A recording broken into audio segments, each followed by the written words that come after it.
No sé si ustedes han experimentado lo que les voy a contar, pero cuando era pequeño, cuando era un niño, siempre tenía una pasión porque me llevaran a algún lugar. Específicamente soy de campo y siempre anhelaba pues subir a una montaña que se veía desde mi hogar, que era la más alta que se podía contemplar desde mi casa.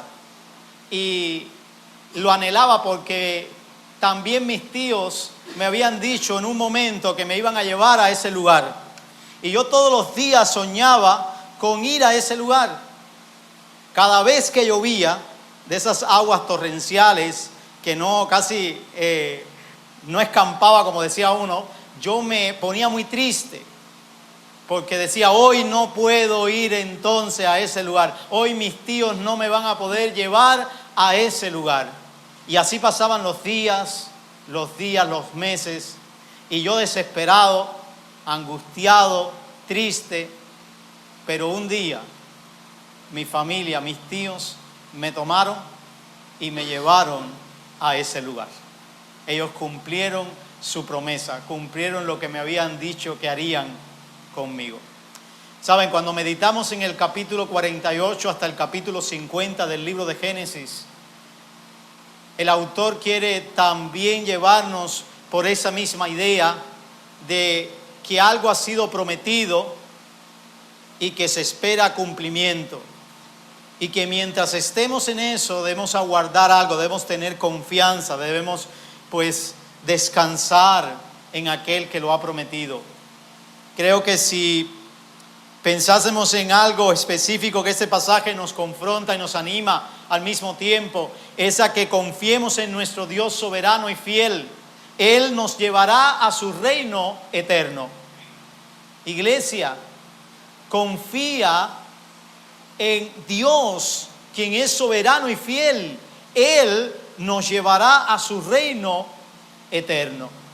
Y creo que la manera en la que podemos ver esa realidad en esta gran narrativa es concentrándonos en el capítulo 48 hasta el 49-28, versículo 28, donde veremos cómo Jacob bendice a su familia. Y después, más adelante, vamos a ver cómo se pone de manifiesto en palabras de Moisés a partir del capítulo 49 en adelante, para ver hasta el final cómo tanto Jacob como José manifiestan una confianza en Dios, una confianza en aquel que cumpliría lo que les había prometido. Entonces vamos a acercarnos a la primera parte donde Jacob bendice a su familia. Desde que abre el capítulo 48 hasta el 49-28 se nos narra acerca de las bendiciones que Jacob pronuncia sobre su familia. Por un lado, en el capítulo 48 nos informa de la bendición sobre los hijos de José, específicamente sobre Manasés y sobre Efraín.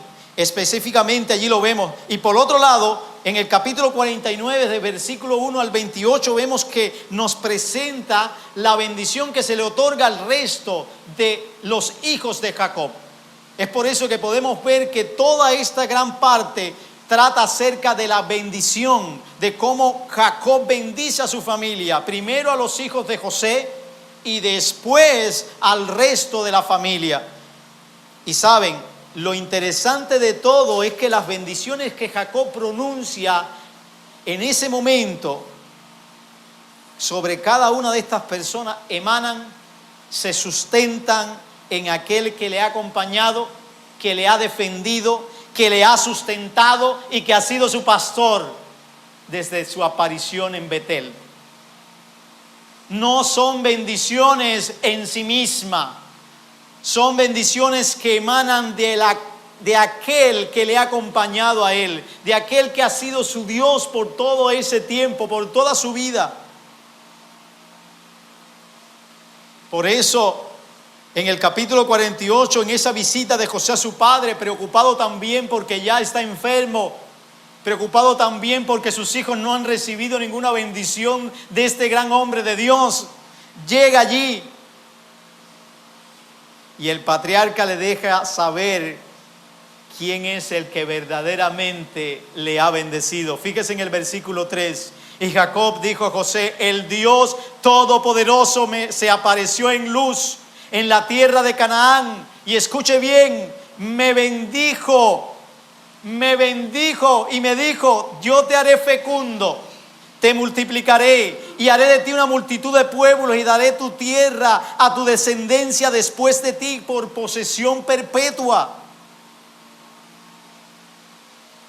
Desde el primer momento Moisés nos deja ver que la fuente de toda bendición que Jacob ahora va a dar descansa única y exclusivamente en el Dios que le ha prometido una gran bendición a Jacob y a su descendencia.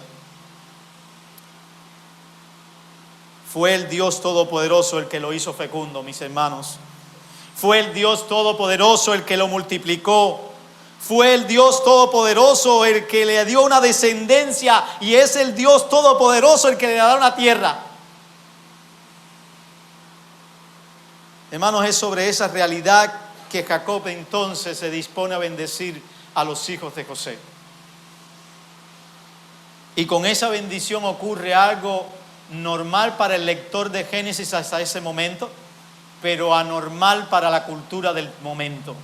Porque era normal que se bendijera al primogénito, que se le diera la herencia, la mayor cantidad al primogénito, al primer nacido.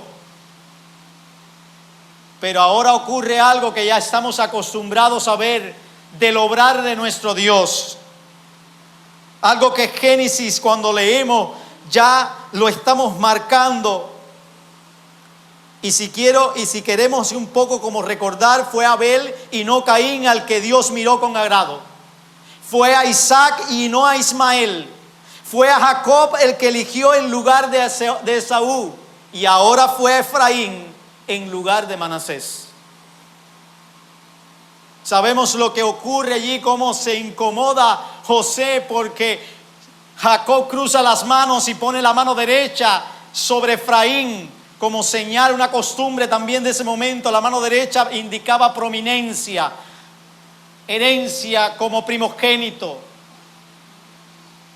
Y él se molesta, pero Jacob, como saben, le contesta: no,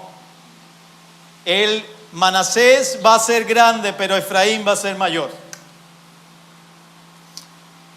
Y meditando en eso, tenemos que tener algo en cuenta. Tengamos siempre presente que si hoy disfrutamos de la bendición del Señor, no se debe a nosotros, sino a su gracia. Nunca pensemos, hermano, que fue por nosotros o por nuestros esfuerzos o por nuestra dedicación a las cosas del Señor que su gracia está sobre nuestras vidas. No cumplimos ningún requisito para merecer la gracia de Dios sobre nuestras vidas. Dios quiso bendecir a su pueblo. Saben, hermanos, la bendición pronunciada sobre estos muchachos descansa en la persona de Dios. No descansa en el orden de nacimiento. No descansa en el lugar en que se encuentran. No descansan en las habilidades que tengan. Descansa única y exclusivamente en la gracia de Dios. Y eso es lo que también vemos en ese capítulo. Fíjese lo que dice los versículos 15 al 16. Israel bendijo a José y dijo: el Dios delante de quien anduvieron mis padres Abraham e Isaac. Escuche nuevamente: el Dios que ha sido mi pastor toda mi vida hasta este día. Y escuche nuevamente: el ángel que me ha rescatado de todo mal, bendiga a estos muchachos. Y todavía nosotros pensamos que hay alguien más que nos ha bendecido. Todavía nosotros creemos de manera orgullosa que nosotros somos los que nos hemos bendecido a nosotros mismos.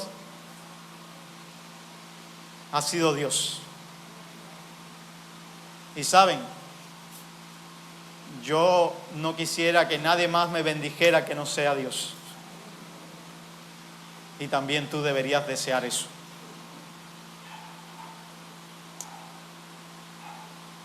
fue el Señor. Y el Señor bendijo más a Efraín. El versículo 19 lo deja, como dije anteriormente, Jacob se lo dice a José. Lo sé, hijo mío, lo sé. Sé que ese es el primogénito, sé que Manasés es el primogénito. Él también será grande, sin embargo su hermano será más grande que él. Y su descendencia llegará a ser multitud de naciones. Y eso fue lo que sucedió posteriormente. Ahora, quiero que no nos quedemos solamente con eso, sino que notemos la esperanza que Jacob da a José. Y que creo que todo se debe ver a la luz de esa gran esperanza que Jacob da en el verso 21. Dios estará con ustedes y les hará volver a la tierra de sus padres. Al final ya, yo estoy a punto de morir, y les dice estas palabras. Qué gran esperanza. La presencia de Dios, quien es la fuente de toda bendición, quien es la fuente de toda riqueza, quien es la garantía del regreso a la tierra. Y ahora este hombre que confía en ese Dios afirma a José y le dice: Dios les llevará a la tierra. Y eso es aún mayor por el hecho de que, hermanos, la audiencia de Moisés se encuentra en el desierto, a las puertas de la tierra prometida. Y cuando leen esto y escuchan estas palabras, es como una llama que vuelve a avivar su corazón para regresar nuevamente y descansar en aquel quien no solo les rescató de Egipto, sino que les prometió una tierra mejor, un lugar de morada con Él. Qué esperanzador eso es para nosotros también, saber que nuestra morada no es aquí, tal y como conocemos este mundo. No es ahora, en estos momentos, y que este no es un lugar permanente, sino que tenemos de Dios la promesa de un lugar mejor. Un lugar mejor. Por eso, tú y yo no debemos echar raíces aquí. No debemos pensar que nuestra vida consiste en vivir en el aquí y en el ahora, nada más. Como dice alguien, yo creo que expresa de eso de manera clara. Creo que como cristianos siempre tenemos que estar preparados para viajar, y no necesariamente para el extranjero. Tenemos que tener las maletas listas. Eso implica que no estamos arraigados aquí, no estamos cimentados aquí, como que no tuviésemos una esperanza mayor, no tuviésemos una promesa de Dios mayor. Ahora, Moisés continúa relatando en cuanto a lo tocante de la manera en la que Jacob sigue bendiciendo, y en el capítulo 49 de los versículos 1 al 28 nos presenta la bendición particular de cada uno de los hijos de él. Y saben, aunque el capítulo abre diciendo que Jacob se dispone a decir algunos oráculos, no obstante, en el versículo 28 describe estos oráculos como bendición, lo cual está mezclado. Es una especie de bendición, diríamos, como profética, algo que espera un cumplimiento, pero que también el autor lo maneja como bendición. Y ocurre nuevamente lo que la gente de aquel momento no estaba esperando, pero sí lo que ya el que lee Génesis se da cuenta que Dios en su gracia obra como quiere, cuando quiere y de la manera que quiere. Y cuando miramos esto, esa cantidad de bendiciones, antes que se le olvide, que empieza a decirle a cada uno de sus hijos, note cómo empieza con el primogénito. Pero dice que él perdió la preeminencia. Y perdió la preeminencia Rubén precisamente porque mancilló el lecho de su padre. Eso es algo que conocemos por la historia del Génesis, lo que había sucedido.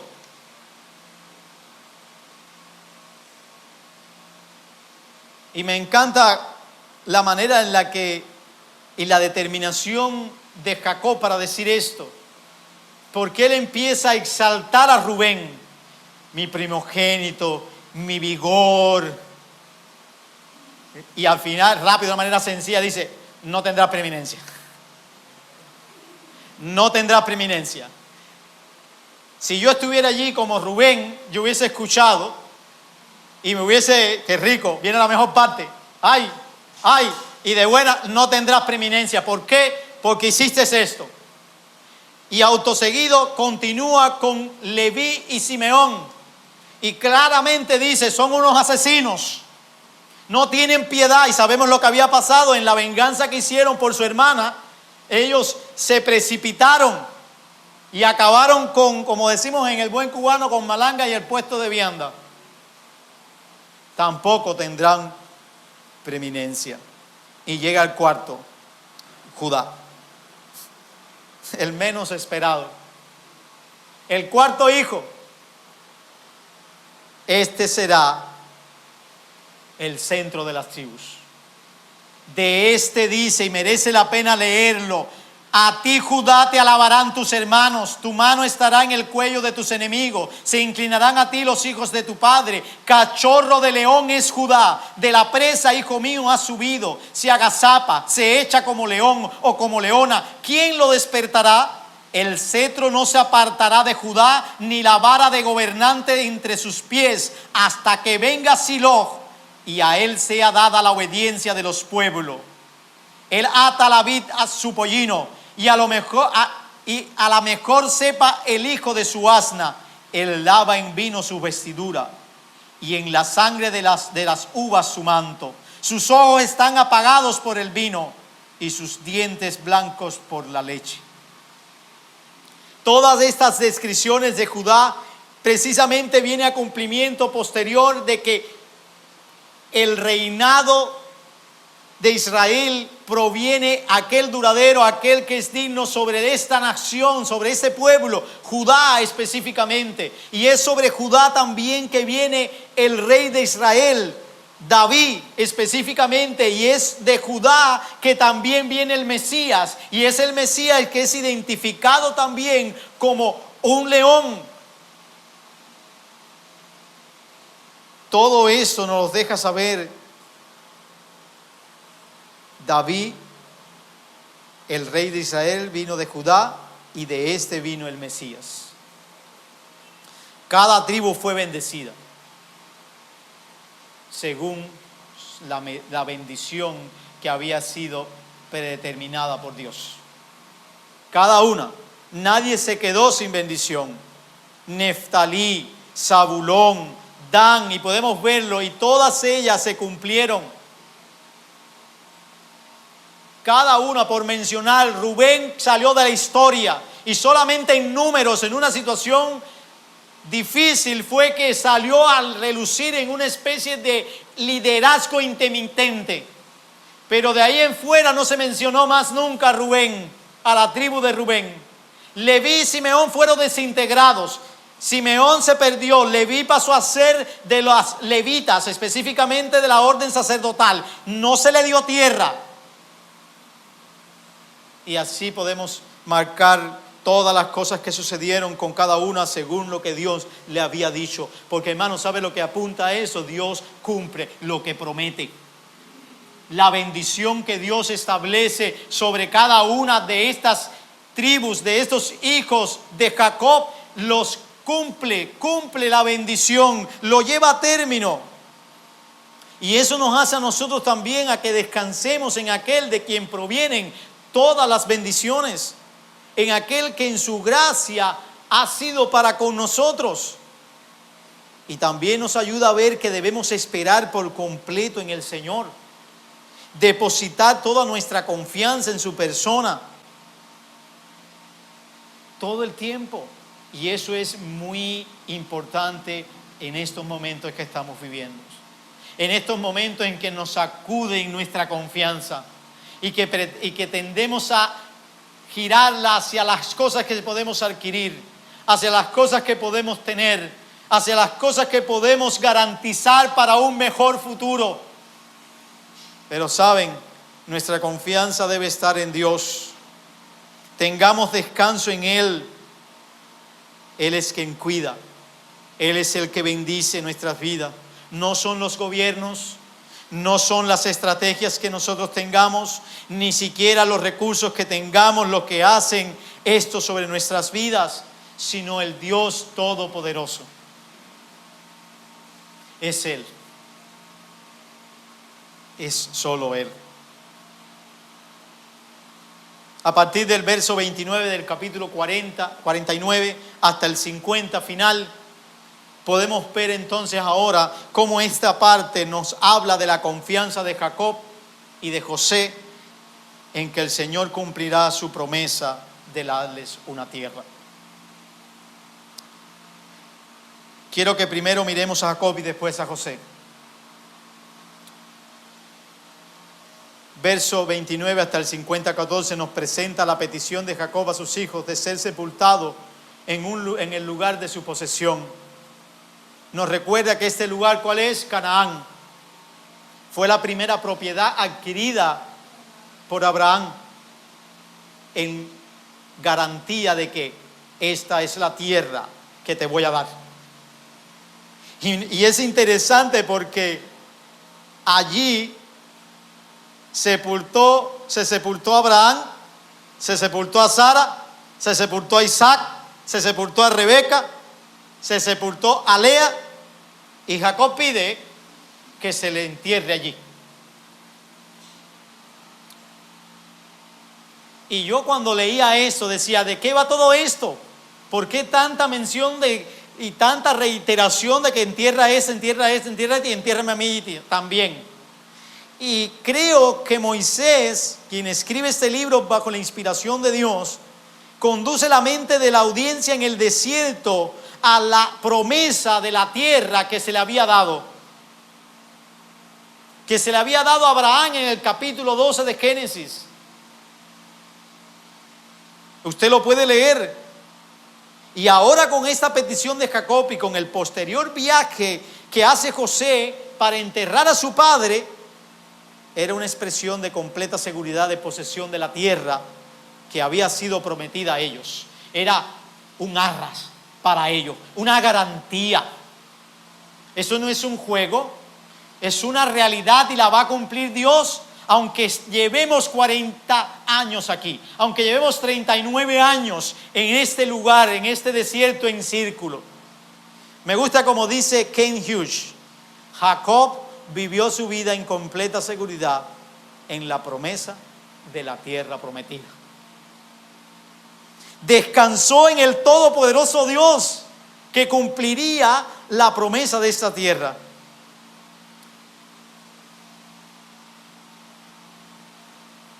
Y saben, la manera en la que después se describe este funeral, que tiene elementos de un rey, Moisés nos deja ver que resueltamente al llegar allá y enterrarlo, Moisés nos deja ver que el pueblo va a ser llevado allí como José llevó a su padre para enterrarlo. Y lo enterró. Eso fue esperanza para José en su futuro inmediato, pero también para el pueblo en un futuro más amplio. Y por eso puedo decir que Jacob tenía una confianza plena en Dios respecto a lo que le había prometido. Pero también José, más adelante a partir de los versos 14 hasta el final del 50, José como su padre también confió en el Señor Y podemos notar esas palabras cuando José habla con sus hermanos. En 2 ocasiones, José lo primero que hace es que le habla a ellos cuando ellos están considerando una especie de rencor o represalia de José con ellos. Y también cuando ya estaba a punto de morir, les habla. La primera parte, la manera en la que José les responde a la gran preocupación de sus hermanos respecto a él, es una clara evidencia, hermanos, de una vida que descansa, escuche bien, en la soberanía, en el cuidado y en la fidelidad de Dios. Ellos estaban preocupados y se inventaron una historieta. Se inventaron porque usted va a Génesis y usted no encuentra en ningún lado cuándo y dónde y cómo Jacob le dijo eso a ellos. Ellos lo inventaron, tenían miedo, como también nosotros inventamos cosas, porque tenemos temor de que suceda algo. Pero saben, las palabras de José demuestran que él es un hombre que confía en un Dios soberano, en un Dios que es fiel a sus promesas, en un Dios que cuida, en un Dios que garantiza, en un Dios que acompaña. Y lo primero que dice es: yo no soy Dios. Yo no estoy en el lugar de Dios. ¿Quién soy yo para hacerles algo? Y si hacemos un paréntesis, a veces nosotros jugamos mucho a ser Dios. Eso yo creo que ha sido la tendencia natural después de la caída. El pecado en nuestra vida constantemente se pone de manifiesto en que muchas veces en nuestra vida queremos jugar a ser Dios. Y cuando nos vienen con problemáticas de este tipo, más todavía, nos volvemos santurrones. Y no significa que debemos pasar por alto una ofensa o no trabajar algunas situaciones, pero muchas veces nos ponemos en el lugar de Dios. Y José rechaza eso. Yo no soy Dios. Yo no estoy en ese lugar. Y lo que dice posteriormente es lo más impactante.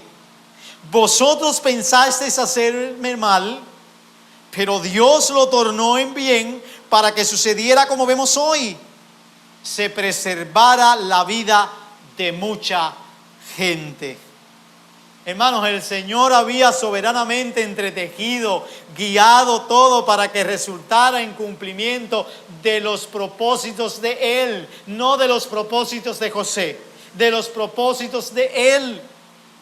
Y en esa breve declaración que escuchamos y leemos de José, está condensada la gran obra de Dios. La gran obra de Dios en ese tiempo. Pero la perspectiva de José de todo cuanto aconteció en su vida era divina, no humana. Y eso incluía, por supuesto, la acción de sus hermanos contra él. ¡Wow! Hermanos, muchas veces somos dados a mirar los acontecimientos desde nuestras perspectivas y no desde la perspectiva de Dios.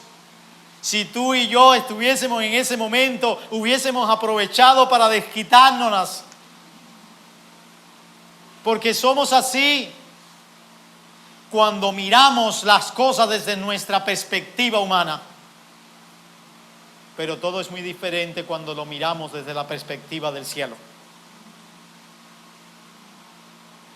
Veamos nuestra vida desde el ángulo de Dios, o sea, como el resultado de la obra soberana de Dios en este mundo. Por muy difícil, por muy duro, por muy complejo que hayan sido y sean nuestras circunstancias actuales, ninguna de ellas escapan de la obra soberana de Dios. Ninguna de ellas. ¿Y sabes cuál debe ser nuestra actitud? Vivir sometidos a Dios, vivir descansando en que Dios verdaderamente y no como juguete está al control. Y no solamente está al control, sino que está entretejiendo y llevando a cabo sus planes. La vida, hermano, no es acerca de nosotros. Tu sufrimiento no son los únicos. Tus carencias no son las únicas. Tus dolores no son los únicos. Y ayer conversaba con mi esposa y le decía, meditando en este pasaje, saben, creo que si Dios no nos ha llevado todavía, es porque Él no ha terminado con nosotros. Y también porque Él está siguiendo su obra de salvación y redención y está entretejiéndola. De manera que todo cuanto me acontece, sin dejar a un lado mi responsabilidad y culpabilidad en cuestiones, Él lo está llevando a cabo. Y yo tengo que someterme a Él.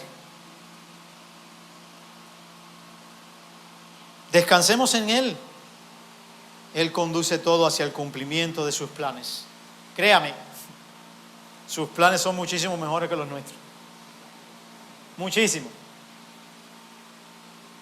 La segunda manera en que Él le responde también muestra eso de una confianza plena en el Dios soberano, fiel, que le cuida, que le acompaña y que va a cumplir todo lo que le ha prometido. Y es cuando al borde de la muerte José se acerca, llama a la gente y alienta a sus hermanos con la persona de Dios. Mira lo que dice, verso 24 del capítulo 50. Y José dijo a sus hermanos, yo voy a morir, pero Dios ciertamente os cuidará y os hará subir de esta tierra a la tierra que Él prometió en juramento a Abraham, a Isaac y a Jacob. Note dos cosas importantes. Él cuidará de ustedes. Eso era un hecho. No se ubique nada más en la historia, en el libro de Génesis, sino a quien se le está diciendo. Esta gente en el desierto habían salido ya de Egipto. Ellos llevaban el cuerpo de José. No habían entrado a la tierra prometida para enterrarlo. Ellos estaban con él. Pero ellos habían sido testigos del cuidado de Dios. La nube, el fuego, el mar, las codornices, el maná. Ellos habían experimentado el cuidado de Dios. Y pudiera por implicación parecer que ellos se habían olvidado de eso. Y quizás estaban en congoja. Algunos piensan que ya para ese tiempo ellos estaban ya al borde de la tierra. O sea, ya cumpliéndose los 40 años en el desierto para entrar ya. Y sabemos que humanamente hablando, cuando las cosas están más cerca, cuando más uno se desespera. O cuando ha pasado mucho tiempo y tú dices, caramba, ¿llegará o no llegará? ¿Pasará o no pasará? ¿Se cumplirá o no se cumplirá? Pero Él les recuerda, Él cuidará de ustedes. Les vuelve a recordar, Él ha cuidado de ustedes. Segundo, Él les hará subir a la tierra prometida. Este lugar no es su lugar. Este desierto no es su lugar. Y aunque Cuba parezca un desierto, y no lo es, ni tampoco estamos en Egipto, ni tampoco estamos bajo los faraones, pero sí podemos encontrar similitudes en cuanto a la condición en la que estamos viviendo. Pero tenemos que entender que Dios nos ha preparado un lugar mejor. Y tenemos que descansar ahí. Así que para aquella comunidad que es desierto debe ser muy gratificante recordar la promesa, pero mucho más confiar en el Señor que les daría la tierra que les había prometido y que ellos estaban a las puertas. ¿A dónde nos conduce todo esto como iglesia, mis hermanos? Nos conduce de regreso a la promesa de la tierra que fue dada, como dijimos, a Abraham, donde fueron enterrados como cumplimiento, como garantía, todos los patriarcas. La Escritura nos presenta también, hermanos, cuando seguimos leyendo, que bajo el liderazgo de Josué, la posesión fue una realidad, pero bajo condiciones bien precarias. Cuando leemos Josué 21, dice, de esa manera el Señor dio a Israel toda la tierra que había prometido a sus padres, y que la poseyeron y habitaron en ella. Y el Señor les dio reposo en derredor, conforme a todo lo que había jurado a sus padres, y ninguno de sus enemigos pudo hacerle frentes. El Señor entregó a todos sus enemigos en sus manos. No faltó ni una palabra de las buenas promesas que el Señor le había dicho a la casa de Israel. Todas se cumplieron. Pero cuando llegamos al Nuevo Testamento nos damos cuenta que la promesa se amplió. Jesús amplió la promesa porque era mucho más allá. Y en Mateo 5:5 la Biblia nos dice: bienaventurados los humildes, pues ellos heredarán la tierra. Y también prometió en Juan 14:2: en la casa de mi Padre muchas moradas hay, si no fuera así, os lo hubiera dicho, porque voy a preparar un lugar para vosotros. Hoy el pueblo de Dios vive y muere con la esperanza de un lugar para ellos, de un lugar para nosotros, como Apocalipsis 21 nos deja ver. Y esto todo gracias a Cristo, como nos presenta: y vi un cielo nuevo y una tierra nueva, porque el primer cielo y la primera tierra pasaron, y el mar ya no existe. Y vi la ciudad santa, la nueva Jerusalén, descender del cielo de Dios, preparada como una novia ataviada para su esposo. Entonces oí una gran voz del cielo que decía: he aquí, el tabernáculo de Dios está entre los hombres, y Él habitará entre ellos, y ellos serán su pueblo. Y Dios mismo estará entre ellos, y Él enjugará toda lágrima de sus ojos, y ya no habrá muerte, ni habrá más duelo, ni clamor, ni dolor, porque las primeras cosas pasaron. Hermanos, tenemos la bendición de la promesa de un lugar para nosotros, en donde disfrutaremos de nuestro Dios. Tal como Pedro se lo dijo a una comunidad que estaba siendo perseguida en su capítulo 3. Pero según su promesa, nosotros esperamos nuevos cielos y nueva tierra en los cuales mora la justicia. Hermanos, es un hecho que el escenario en que vivimos ahora es parecido a estar en un desierto. Anhelamos muchas cosas, pero tú y yo sabemos que aunque todas estas cosas pueden ser buenas en algún sentido y a veces necesarias para la vida, no son para nada lo que Dios nos ha prometido. Aguardemos en este mundo, en este escenario, el cumplimiento de lo prometido por Dios. No dejemos que las circunstancias, por muy precarias que sean, no nos apaguen la esperanza cierta en nuestro Dios, que es soberano y fiel para cumplir sus promesas.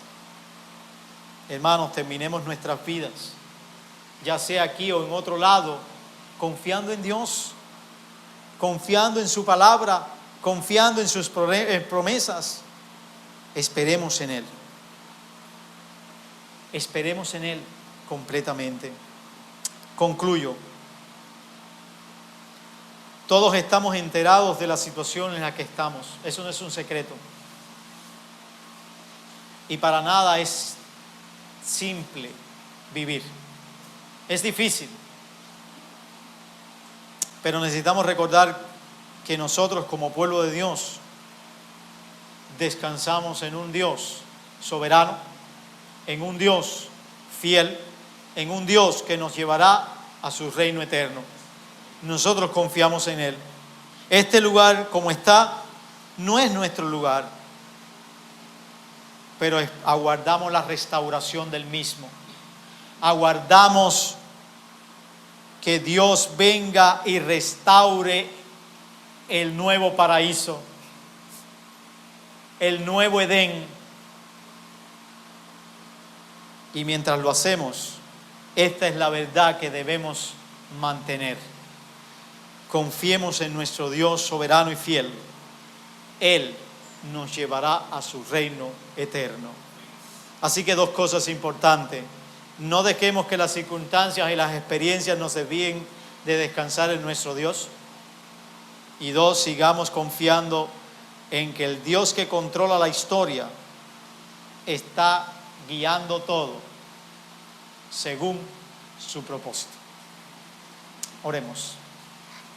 Padre, ayúdanos a confiar en ti como Dios soberano y fiel que eres, que cumples tus promesas. Ayúdanos a descansar en ti confiadamente,